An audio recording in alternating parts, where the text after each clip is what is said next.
lie there in that old curiosity shop.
Well, hi everyone.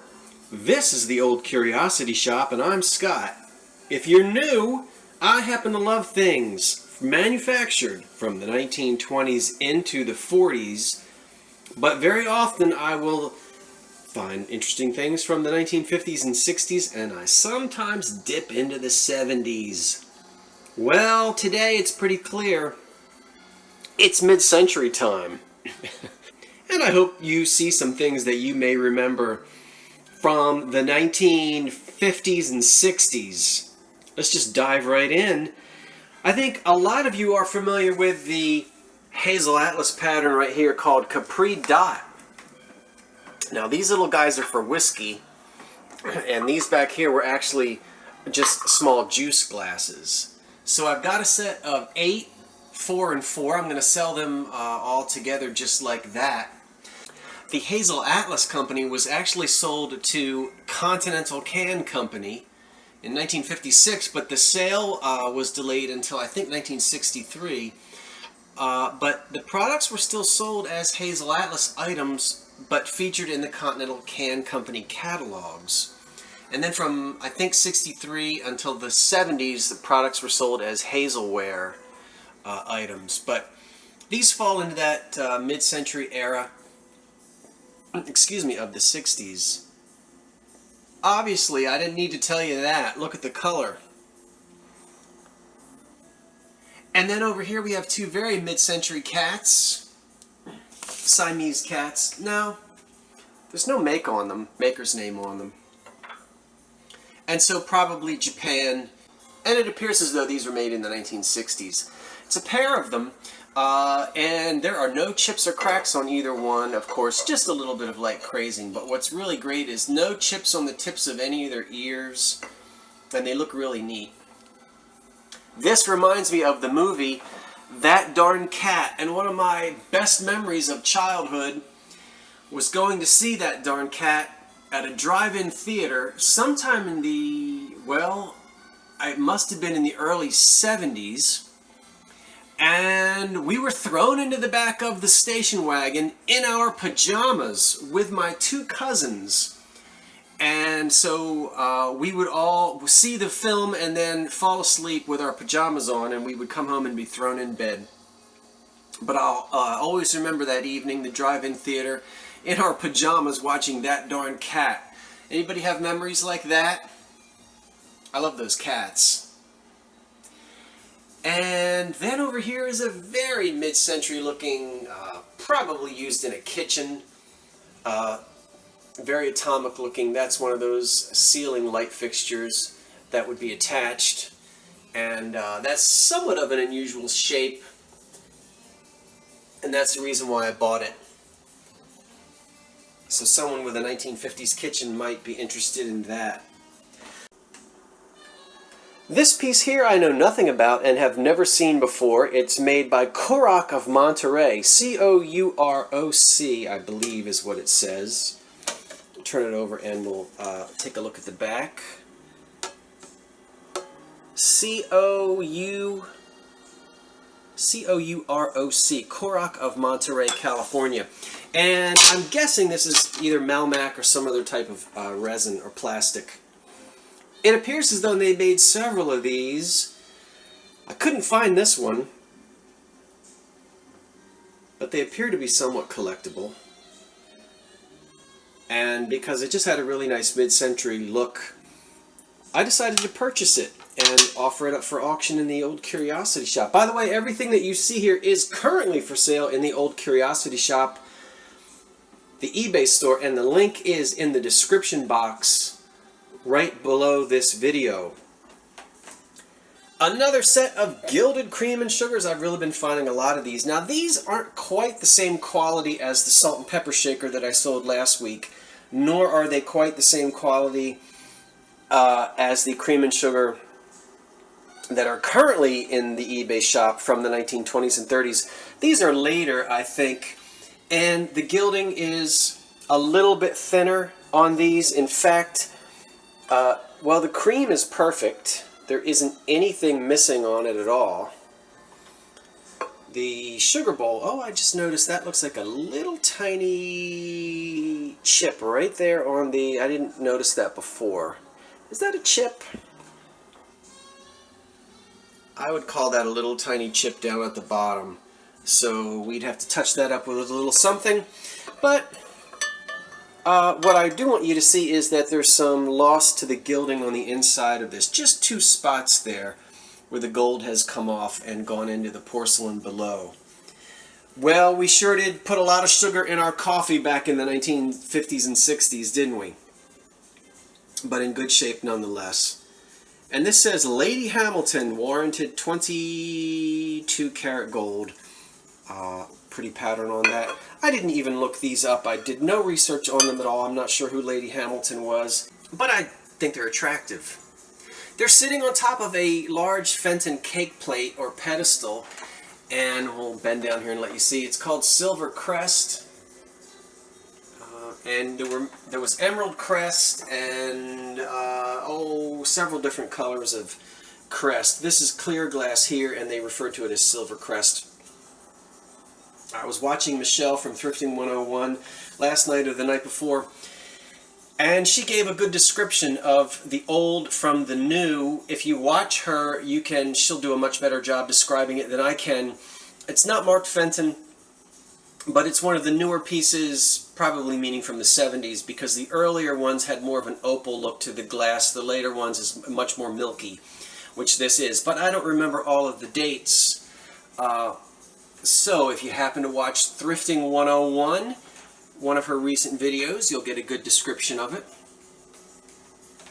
And that's a nice big, I guess it's a 12-inch cake plate, or pedestal rather, in excellent condition. Look at that. I don't know, do you like it or not? I'm kind of attracted to it in a weird sense.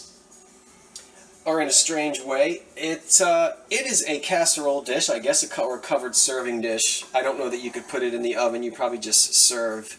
It's California pottery. And boy, that really looks 1950s, doesn't it? Boy, you would certainly be in style if you brought your tuna noodle casserole out to the table in that thing.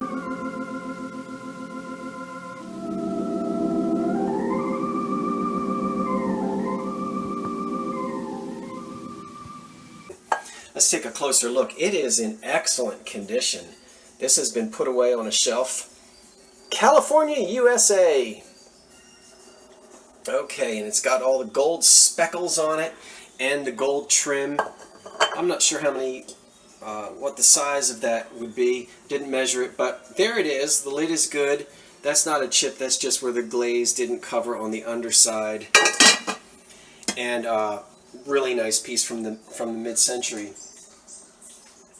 Now let's go back here and talk about Melmac. M-E-L-M-A-C. Melmac dishes were probably most popular from the 40s through the 70s, and they actually consist of melamine. Okay, now that's a commonly used material in dinnerware in the late 40s, and it's an organic compound which gets mixed with formaldehyde under high heat pressure, and that's what makes the resin that actually makes these dishes that are made out of Melmac. Now, the blue color and the sort of mint green color that you see here is Boonton ware, made in Boonton, New Jersey. In 1891, the Lowanda Hard Rubber Company was founded by Edwin A. Scribner and began the manufacture of molded hard rubber products. After Scribner died, the management of the firm fell to his son-in-law, Richard W. Seabury. In 1906, Seabury learned of experiments with synthetic resins made by Dr. Leo Baekeland, for whom, that's right, Bakelite was named. Originally intended by Dr. Baekeland for a synthetic varnish, the new material was used by Seabury in making the world's first molding of organic plastics in 1907. Boonton ware, a molded plastic dinnerware, was sold nationwide. The Boonton ware factory opened up in Boonton, New Jersey, and they made a lot of this and sold it nationwide. This is all Melmac Boonton ware, and I'll show you in just a second. We have several pieces in turquoise and several pieces in mint green. If you're interested in any of this, if you collect it, you can go to the shop and see. I've broken it up into categories. I think I'm selling the butter dish by itself, the cream and sugar together, you know, the plates together. Anyway, it's all broken up into lots, and you can go and check it out. So we've got here a nice big serving bowl in a mid-century design. We'll let you see here clearly the mark on the bottom which says Boonton, New Jersey. That's up in North Jersey, my home state. Okay, and all of this, by the way, there are no chips or cracks in any of this. You will sometimes find a little bit of surface wear on this. Don't buy this if you like dishwashers or microwaves. You're going to be cleaning it the old-fashioned way in your sink, but that's okay. There's the butter dish, some saucers. I love the shape of these little tiny bowls, dessert bowls, I guess. And how about this cream and sugar? Now this is actually the lid. Some of you may say, well, that really looks like a saucer, and you just turned it upside down. No, that is the lid for these sugar bowls. There were other companies that made Melmac, but this is the way Boonton designed it, and those are the actual Boonton lids. It fits right down on their sugar bowl.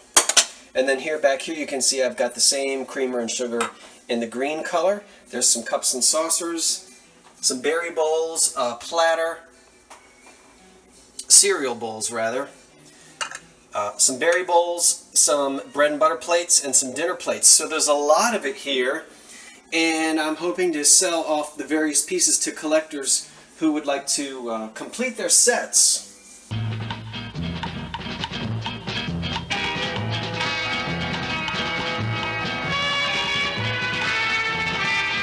Every man is a searcher. He's searching to find what makes him different. He wants to be numero uno.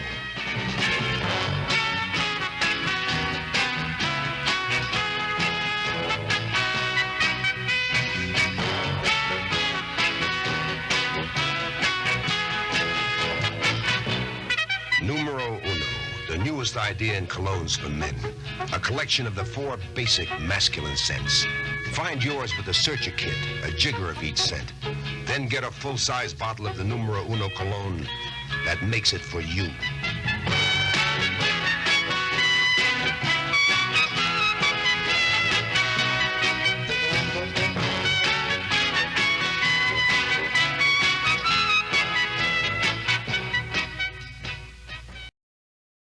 Okay. Boonton ware. So I'll back up now and let you see everything again.